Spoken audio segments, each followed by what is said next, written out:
The cowboy didn't ask why the whole town wanted her gone. He only looked at the snow falling on her trunk and said 4 words that nearly broke her in half. Wind slammed against the windows of the Cedar Falls boarding house as Martha Dunlap dragged the young woman's trunk across the porch and let it fall into the snow. Someone near the fireplace chuckled quietly into his cup. The woman knelt to lift the trunk's handle with fingers already turning blue, but before she could rise, boots crunched on the frozen steps behind her. A rancher stood near the hitching post, hat low, shoulders dusted white. He had been there the whole time. "There's a room at my place," he said, and the porch went silent. If this story finds you tonight, stay a moment and listen. The stagecoach rattled into Cedar Falls, Colorado territory, just as the last gray light slipped behind the mountains. Wind funneled down from the Sawtooth Range, carrying ice that cut through wool like it was nothing at all. The driver pulled his collar higher and pointed with a gloved hand toward the cluster of buildings ahead. "End of the line," he said. "Road closes past here till spring thaw." Eleanor Hayes climbed down stiffly, her boots sinking into snow that had drifted nearly to her knees. She had been riding for 3 days, and her hands had stopped feeling like their own hours before. She tightened her shawl and looked at the town settling into evening, a chapel with a crooked steeple, a mercantile glowing dim behind frosted glass, smoke curling up from a dozen chimneys into a sky the color of a bruise. The Dunlap boarding house sat near the center of town, its windows yellow and inviting against the blue evening. For one reckless second, the sight of it made her believe she might have finally outrun the years she'd left behind. She pushed open the door. Heat rolled over her, thick, with the smell of wood smoke, coffee, and stew. Conversation dimmed. Several faces turned toward her, then away, then back again. Behind the counter stood Martha Dunlap, a tall woman with hard eyes and hands roughened by 40 years of work. Eleanor stepped forward and offered her letter. "I was told there might be a room," she said. Martha unfolded the paper and read it slowly. Her face didn't change at first. Then her eyes found the name signed at the bottom, and something in her posture went rigid. "Boston," she said, like the word itself tasted sour. "Eleanor Hayes." She said the name the way one says a curse. "I've heard of you." The room seemed to lean in around Eleanor. A man near the stove muttered something to his neighbor. Someone else laughed under his breath. "I'm only asking for a room, ma'am," Eleanor said quietly. "Nothing more." "You should ask somewhere that wants your kind of trouble." Martha came around the counter, seized the trunk by its handle, and shoved it hard toward the door. It struck the threshold and toppled into the snow outside. "I won't have scandal under my roof. Decent families stop coming when word gets around." Nobody in that room spoke up for her. Not one voice. Eleanor looked at the open door, at her trunk lying on its side in the storm, and felt her throat tighten with a grief too old and too familiar to cry over anymore. Not here, not in another stranger's town. She bent for her gloves, and that was when she noticed him, a tall man standing near the hitching post outside, a buckskin horse tethered beside him, snow gathering on the brim of his hat. He hadn't moved the whole time. He wasn't smiling, and he wasn't judging. He was simply watching, with a stillness that felt entirely different from everyone else inside that warm, cruel room. Martha shut the door behind Eleanor hard enough to rattle the glass. The cold outside hit like something solid. Eleanor crouched beside her trunk, brushing snow off the cracked leather with hands that had stopped obeying her properly. She pulled once at the handle, trying to gather herself before walking blindly into whatever came next. Boots crunched in the snow behind her. She straightened quickly. The man from the hitching post stepped closer, and up near he looked older than she'd first guessed, somewhere past 30, with a weathered face and eyes the gray of wood smoke. He looked at her trunk, then at the boarding house door, and understood everything without needing to ask a single question. "There's a room at my place," he said. That was all. No pity, no warning, no curiosity. Just 4 plain words drifting white into the freezing air. Eleanor stared at him, momentarily unable to answer. "There's nothing you know about me," she finally managed. "Name's Caleb Whitfield." His voice was low, unhurried, the voice of a man who didn't waste words because he'd learned long ago that most of them didn't matter. He nodded toward the dark road leading west out of town. "Storm's coming in harder. We should go before it does." Eleanor glanced back at the boarding house, gold light glowing behind the curtains, shapes moving inside, people eating supper, pretending not to watch through the glass. Then she looked down at her own hands, white-knuckled around the trunk handle. She had spent the better part of a year being looked at like a stain on someone else's good name, and here was a man who had looked at her like she was simply a person standing in the cold. Nothing more, and, for the first time in longer than she could remember, nothing less either. Caleb lifted her trunk before she could argue and tied it behind his saddle. Then he offered his hand to help her up onto the horse he'd brought along for the ride into town. She hesitated only a breath before placing her frozen fingers in his glove. His grip was steady and warm. She climbed up behind him, careful not to hold too tightly, and the horse turned toward the western road as Cedar Falls disappeared slowly into the falling snow.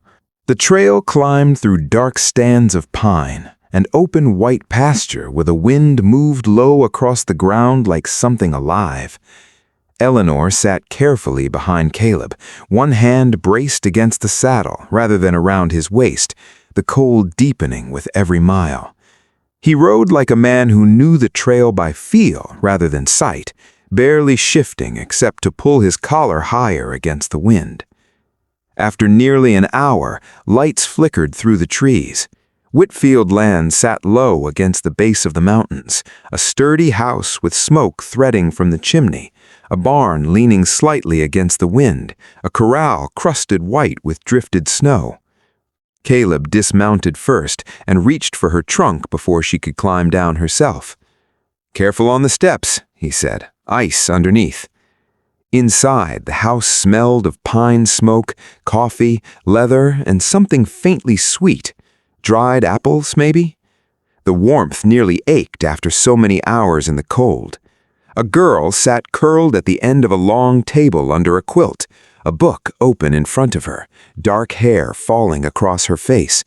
7 years old, perhaps 8? She looked up when the door opened and studied Eleanor with quiet, careful eyes. Caleb hung his coat by the stove. "Sadie, this is Miss Hayes." The girl nodded once, said nothing, and looked back down to her book. "Is that all she'll say?" Eleanor asked softly before she could stop herself. Something close to amusement crossed Caleb's face. "Most days." He picked up a lantern and motioned toward a narrow hallway off the kitchen. "Room's back here." The small room beyond the pantry held a cot beneath a frosted window, a folded wool blanket, a wash basin on a low dresser, and a black iron stove already laid with kindling. Eleanor noticed the details immediately. Fresh water in the pitcher, a clean towel, a pair of worn gloves resting beside the basin. Not charity, preparation. Caleb set her trunk down carefully. "This used to be my sister's sewing room," he said, glancing once around the space. "She passed 2 winters back, left Sadie with me." The words settled quietly between them. "I can find somewhere else if it's too difficult," Eleanor said. "It's just a room." His tone carried no edge to it, only fact.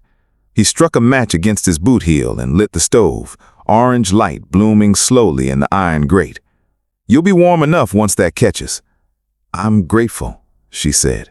He gave a short nod as if gratitude embarrassed him slightly and left her alone. For a long while, Eleanor simply stood there, listening to the wind lean against the walls. The room felt strange after months of boarding houses and rented corners and doors that closed a little too firmly behind her. She knelt beside her trunk and opened it slowly. Folded dresses, a small leather case of needles and bandages, 2 medical books wrapped in cloth, and a bundle of letters tied with ribbon she no longer had the heart to read.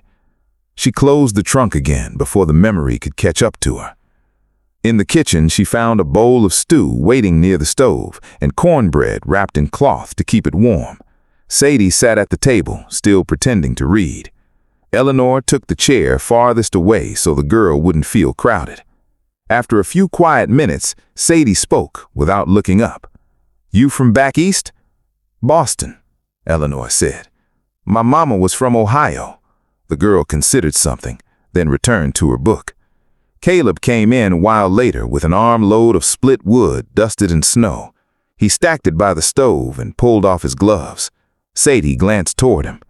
"Storm's getting worse. It'll blow through by morning," Eleanor answered, looking once at the dark window. Eleanor noticed something then. Every time Caleb crossed the kitchen, he checked the stove in her room through the cracked hallway door, never mentioning it, never making a show of it. That night, she lay awake listening to unfamiliar sounds, wind scraping snow against the siding, the horses shifting in the barn, the slow groan of timber settling in the cold. Sometime past midnight, she heard coughing, not ordinary coughing, sharp, tight, frightened. Eleanor sat up immediately. Another cough cut through the house, followed by fast footsteps. She opened her door to find Caleb in the hallway, carrying Sadie, the girl's small body shaking with every strained breath, her face pale in the lantern light. Caleb looked up, and for the first time since Eleanor had met him, real fear showed plainly on his face. "She can't get a full breath," he said. Eleanor crossed the hall without thinking. "Get water boiling, now!" Caleb moved instantly. Sadie's fingers clutched at his shirt as Eleanor knelt beside her near the stove, loosening the blanket from around her chest. "Easy," Eleanor whispered. "Don't fight it. Slow breaths, sweetheart."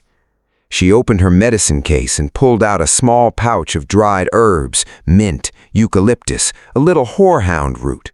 When Caleb returned with the steaming water, she dropped the herbs in, draped a towel loosely over the bowl, and guided Sadie close enough to breathe in the warmth rising.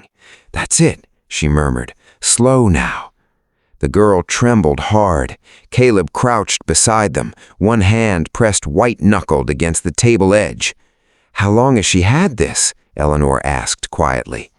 "Since the winter her mother died. Doctor came through once, said cold air sets it off." Minutes passed, then more, the terrible tightness in Sadie's chest slowly easing until she leaned weakly against Eleanor's shoulder, exhausted. She fell asleep there near dawn, while snow hissed softly against the glass. Caleb stood across the kitchen, watching them in the low firelight.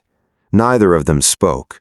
And somewhere in those quiet hours before sunrise, something inside that lonely house shifted for the first time in a very long while. Morning came pale and sharp over Whitfield land. The storm had passed, leaving the pasture buried under smooth drifts that caught the weak winter light. Sadie slept late under 2 quilts. Caleb poured coffee into 2 worn mugs and slid one across the table toward Eleanor. "Thank you for last night," he said. "She wheezes worse after storms. No one's ever taught her how to ease through it." Caleb looked into his coffee a long moment. "My wife, Sadie's mother, my sister, I mean, she knew some of those old remedies. After she passed, I didn't always know what helped." His jaw tightened. "Didn't always know much of anything that winter." Eleanor noticed the careful way he spoke about grief, like a man walking across ice that might not hold. By afternoon, the ranch had found its rhythm. Caleb worked fence posts along the lower pasture, while Eleanor sat near the kitchen window, mending a tear in Sadie's coat. For the first time in months, she didn't feel the need to keep her boots laced by the door. Near dusk, hooves approached the house. Sheriff Briggs stepped inside, snow falling off his boots onto the floor, his eyes landing on Eleanor immediately. "Word travels fast in a small town," he said, pulling off his gloves. "Letter came through with the post this morning, followed a wire all the way from Boston." Caleb shut the door behind him. "You ride all the way out here to deliver gossip?" "I ride out here because folks ought to know who's living under their roof." He unfolded a paper and read from it without quite looking at Eleanor. "Seems Miss Hayes left a fair bit of trouble behind her. Wealthy banker's household. His wife found him with the family's hired nurse." He paused. "Man put a pistol to his own head 3 months later." The silence that followed felt louder than the storm had been. Sadie looked between the adults, uncertain. Eleanor lowered her eyes to the mending in her lap. "That's not what happened," she said quietly. "I cornered him in his own study after his wife had gone to bed. I fought him off. She walked in at the worst possible moment and believed whatever was easiest to believe." Briggs studied her a moment, his expression somewhere between doubt and discomfort. "You planning on staying out here long, Miss Hayes?" "I never planned very far ahead," Eleanor said. The sheriff gave a short nod, glanced once at Caleb, and let himself back out into the cold.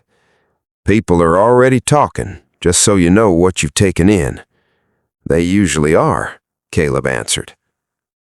That evening, while Eleanor stood washing dishes and Caleb sharpened a blade near the stove, she finally spoke. "He didn't lie about the facts, just the shape of them." Caleb didn't stop sharpening. "And did you ruin him?" he asked, not unkindly. "No." He looked up then, not with pity, not with judgment, only attention, and after a moment he nodded once and went back to the knife in his hands. No speech, no promise, and somehow that plain quiet left Eleanor more unsettled than anger ever could have. 2 days later, the sky over the Sawtooths darkened early, and Sadie had not come in from the barn. Caleb glanced through the window, then again, longer the second time. "She was supposed to bring the spotted mare in before the wind picked up," he said. Another gust slammed against the house. Eleanor looked out at the empty yard, and something cold moved through her chest that had nothing to do with the weather. Then she saw it, the lower corral gate hanging open, banging against its post. Caleb grabbed his coat off the wall. "Sadie!" His voice cut into the wind and got nothing back. Eleanor was already pulling on her boots. "That mare bolts every time the weather turns," Caleb said, voice tight, reaching for the lantern and his rifle. "Stay here." Eleanor stared at him as if he'd said something absurd. "You think I'm letting you go up that mountain alone?" He looked ready to argue for half a second, then the wind tore across the yard again, and he turned toward the barn instead. They rode out minutes later beneath a sky gone nearly black. Eleanor sat astride Caleb's second horse, wrapped in one of his heavier coats, fingers already numb on the reins. The trail climbed higher into the ridge, pines bending under fresh snow, wind moaning through the trees in long, hollow tones that made the whole mountain feel awake and watching. Caleb called Sadie's name again and again. Nothing answered. Then, finally, a shape moved near a stand of dead timber uphill from the trail. Caleb spurred his horse hard. They found Sadie crouched beside the spotted mare near a half-collapsed line shack pressed against the rocks, her face red and frightened. "She slipped," Sadie said through chattering teeth. "Wouldn't get back up." Caleb dropped from the saddle before the horse had fully stopped, catching Sadie against his chest hard enough that she nearly lost her footing. "You don't ever do this again, you hear me?" Sadie nodded into his coat. That was when Eleanor heard it, a low groan from inside the shack. She and Caleb exchanged one quick look before moving toward the doorway. Inside smelled of wet wool and cold ash. A man lay half-conscious against the wall under a torn canvas. Snow drifted in through a collapsed section of roof, one leg bent wrong beneath him. Eleanor recognized him at once, Sheriff Briggs. "Horse threw me," he muttered, eyes opening weakly. "Thought I could beat the storm into town." He looked up properly at Eleanor, kneeling beside him, and something complicated crossed his face. Not suspicion this time, only pain and exhaustion. Eleanor cut away the fabric near his leg with her small sewing scissors. The bone hadn't broken through the skin, but the swelling had already begun. "We need a fire." Caleb broke apart old crate boards for kindling, while Eleanor wrapped Briggs's leg tightly with strips torn from a blanket, and Sadie sat close to the flames, wrapped in Caleb's coat, pale and silent. Briggs gritted his teeth as she tightened the splint. "You always this gentle?" Eleanor answered, and something close to a laugh escaped him before the pain swallowed it again. Hours passed inside that small shack while the storm worsened outside. Caleb fed the fire, Eleanor checked Briggs's pulse, and kept Sadie drinking warm, melted snow. Sometime after midnight, the sheriff drifted into uneasy sleep, and the shack grew quiet, except for the wind battering the walls. Caleb sat near the doorway, turning a stick over absently with his knife. "You knew exactly who he was the second you saw him lying there," he said. "Yes, and you helped him anyway." "People still hurt when they're cruel," Eleanor said softly, staring into the fire. "That doesn't change what's needed of me." The knife stopped moving in his hands. For a long while, neither of them spoke. Then, quietly, as if the storm itself had pulled the words loose from him, Caleb said, "My sister died 3 winters back, caught a fever after a late snow. The doctor couldn't cross the pass in time." The firelight moved gold across the hard lines of his face. "I kept thinking, if someone out here had known what to do, maybe Sadie wouldn't have lost her so young." Eleanor said nothing. Words would only have made it smaller. Instead, she rose and walked over to pull the blanket back around Sadie's shoulders, where the girl had kicked it loose in her sleep. When she straightened, Caleb was watching her, something shifting slowly in his face. Not sudden, not dramatic, just the quiet opening of a door he had kept shut for a long time. By first light, the storm had weakened enough to travel. Caleb and Eleanor got Briggs onto a horse between them and started back down toward Cedar Falls, with Sadie riding ahead beneath Caleb's hat pulled low over her ears. The ride passed mostly in silence, but it was no longer the same silence they had carried before. Word spread through Cedar Falls quickly after that. The woman they had called Trouble had ridden into a mountain storm and brought the sheriff alive. That evening, after the house had gone quiet, Caleb passed Eleanor's open door and stopped. Her trunk sat on the bed, half packed. "You heading somewhere?" he asked, his voice carefully even. "Road south should open again soon," she said, folding a dress. "That's not what I asked." She lowered her hands into her lap. "People in town changed their minds today. That doesn't mean they won't change them back tomorrow. Briggs told half the saloon you saved his leg, maybe his life." "That's not the same as belonging somewhere," Eleanor said quietly. Caleb looked down at the floorboards. "Sadie asked if you were leaving."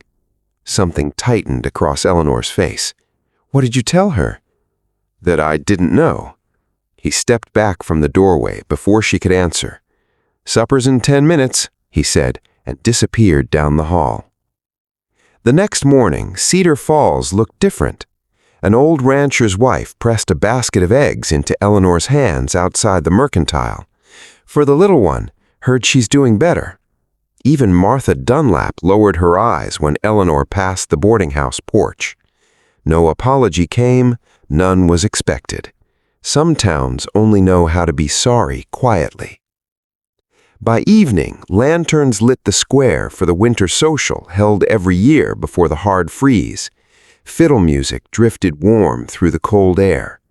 Eleanor almost stayed home, but Sadie buttoned her coat with serious concentration and asked simply, "You coming?" So she went. Snow fell lightly that night, soft enough to melt against wool collars before it could settle. Eleanor stood near the edge of the crowd, a tin cup of coffee warming her gloved hands. People nodded to her now, not warmly yet, but honestly. Across the square, Caleb finished a quiet word with the preacher, then looked up and found her standing there. He crossed the square without hurrying. "Hiding from the dancing?" "I've never been any good at it," she admitted. "Neither have I." That seemed to settle the matter. He held out his hand. They moved awkwardly at first, too careful, too unused to each other's rhythm. But after a few turns, they found something simple enough not to think about: snow drifting quietly through. Lantern light around them, his hand steady at her waist, not possessive, just there. For the first time since arriving in Cedar Falls, Eleanor stopped feeling like someone waiting near the door. When the song ended, neither of them stepped away. Caleb glanced toward the road leading out past the church fence. "Walk with me." They left the music behind and followed the snowy road until the sounds of the festival softened behind them, the ranch lights glowing faint in the distance below the ridge. Caleb stopped at the fence line and looked toward home for a long moment before he spoke. "That room stopped being just a spare room the day you walked into it," he said. Eleanor felt the breath leave her chest. No speech followed, no rehearsed words, just that quiet sentence hanging white in the cold between them. She looked down quickly, blinking against the snow gathering on her lashes. Caleb noticed, of course he noticed, but he let her have the moment without remark. Slowly, he reached for her hand, and she let him take it. Spring came late to the Colorado high country that year. The snow retreated from the lower pasture first, then the road south opened, and green pushed stubborn through the thawing ground around the ranch.